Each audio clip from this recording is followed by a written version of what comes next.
নতুন বছরের শুভেচ্ছা জানিয়ে সবাইকে নতুন একটা ব্লগে নতুন একটা দিনে নতুন একটা বছরে চলে আসলাম। হ্যালো এভরিওয়ান, আসসালামু আলাইকুম।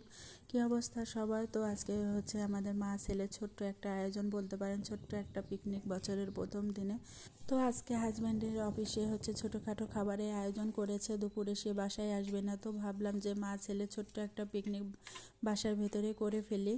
তো হচ্ছে আজকে গরু মাংস রান্না করব ভাবলাম, মা ছেলে যেহেতু বাসায় আছি তো ছোট্টখাট্টো করে একটা ছোট্ট আয়োজন করলাম।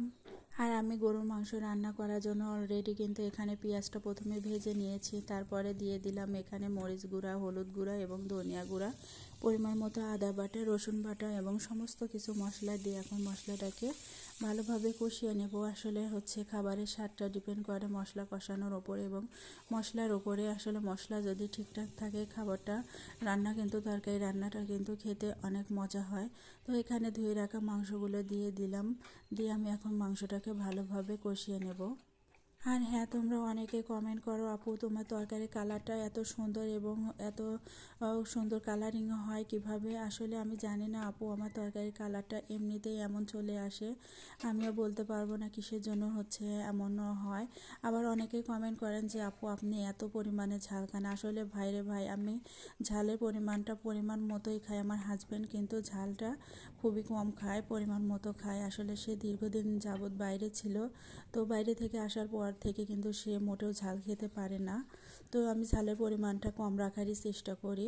আর দেখো এদিকে কিন্তু আমি কিছু পরিমাণে গোটা রসুন দিয়ে দিলাম। আসলে মাংসের ভিতরে গোটা রসুনের যে স্মেলটা এবং গোটা রসুনটা খাওয়ার সময় যে একটা ফ্লেভার হচ্ছে হয়, সেটা আমার খুবই ভালো লাগে।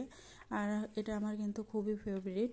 আর এদিকে দেখো মাংস থেকে হচ্ছে কতটা পরিমাণে পানি বেরিয়েছে, আর এই পানিটা দিয়েই কিন্তু আমি হচ্ছে মাংসটাকে ভালোভাবে কষিয়ে নেব। আর আমি কিন্তু এবছরে প্রথম আজকে নতুন আলু দিয়ে মাংস রান্না করতেছি। তো হচ্ছে এবছরে কিন্তু আমি হচ্ছে একদিনও নতুন আলু ওঠা থেকে আমি গরু মাংস রান্না করিনি। তো আজকে আমি ভাবলাম যে হচ্ছে বাসায় ছিল তো রান্না করে ফেলি। আসলে মাংসের ভিতরে আলু দিলে কিন্তু আমার ছেলে খেতে অনেক পছন্দ করে এবং আমিও কিন্তু আলুটা খুবই পছন্দ করি। আসলে বলতে পারো আমি আলু লাভার। তো এখানে দেখো আলুটা দিয়ে আমি ভালোভাবে কষিয়ে নেব, নিয়ে তারপরে পরিমাণ মতো আমি গরম পানি দিয়ে দিচ্ছি। আর হ্যাঁ, মাংসতে কিন্তু গরম পানি ব্যবহার করলে কিন্তু মাংসটা খেতে কিন্তু অনেক মজা হয়। আর এদিকে দেখো আমি ভাতও উঠাই দিয়েছি, তো আমার ভাতটাও কিন্তু ফাইনালি হয়ে গেছে প্রায়। তো আর কিছুক্ষণ থাকলে ভাতটাও হয়ে যাবে। আর এদিকে দেখো মাংসের বলক এসে গেছে। তো নামানোর আগ দিয়ে কিন্তু আমি এখানে গরম মশলা পাউডার দিয়ে দিলাম। আসলে আজকে আমি যেহেতু আলু দিয়েছি তো মাংসটা আমি একটু হালকা ঝোলঝোলি রেখেছিলাম, তবে আরেকটু আমি কমিয়ে নেব ঝোলটা। আসলে ঝোল খেতেই আমার ছেলে অনেক পছন্দ করে। তো আমি ম্যাক্সিমাম টাইমে কিন্তু ঝোলটা রাখি না, মিডিয়াম রাখি।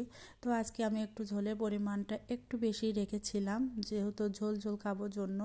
তো দেখো ফাইনালি আমার মাংসটা কিন্তু রান্না হয়ে গেছে। তো আমার রান্নাটা কেমন হয়েছে তোমরা কমেন্ট করে জানিও।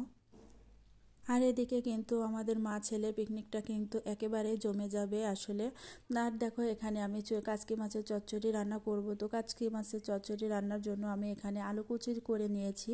আর এখানে দেখো হচ্ছে পেঁয়াজ কুচি দিয়ে দিলাম, কিছু কাঁচামরিচ কুচি দিয়ে দিলাম এবং গুঁড়া মশলাগুলো দিয়ে দিচ্ছি। এখানে আমি অল্প পরিমাণে হলুদ গুঁড়া এবং মরিচ গুঁড়া হচ্ছে দিয়েছিলাম।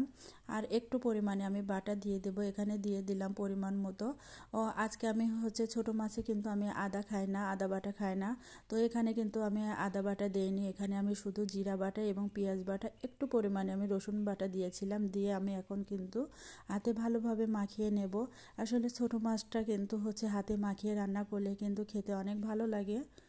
আর হ্যাঁ, আমি ছোট থেকে যেহেতু নানির বাড়িতে থেকে নানির কাছে মানুষ হয়েছি, তো আমি কিন্তু এই ছোটো মাছ রান্নাটা নানির কাছ থেকেই শিখেছি। আর নানির হাতের এই ছোটো মাছ রান্নাটা খেতে এত মজা লাগে তোমাদের বলে বোঝাতে পারবো না। আমি কিন্তু এখনও নানির বাড়িতে গেলে কিন্তু আমি নানির হাত থেকে এই ছোটো মাছ রান্নাটা খেতে চাই বারবার। তো আমার নানির হাতের ভর্তা, নানির হাতের রান্না কিন্তু খুবই মজা হয়। তো আমার নানি কিন্তু আল্লাহর রহমতে এখনও বেঁচে আছে। আমার নানির জন্য সবাই দোয়া করবেন, আমার নানিকে যেন আল্লাহ তাআলা অনেক অনেক দিন আমাদের মাঝে বাঁচিয়ে রাখুন, এই কামনা করি। আর আমার নানির হাতের মতো ছোটো মাছ রান্নাটা কেমন হয়েছে সবাই কমেন্ট করে। আর হ্যাঁ, নতুন বছরের শুভকামনা জানিয়ে আমি আমার ভিডিওটি এই পর্যন্তই শেষ করছি। আল্লাহ হাফেজ।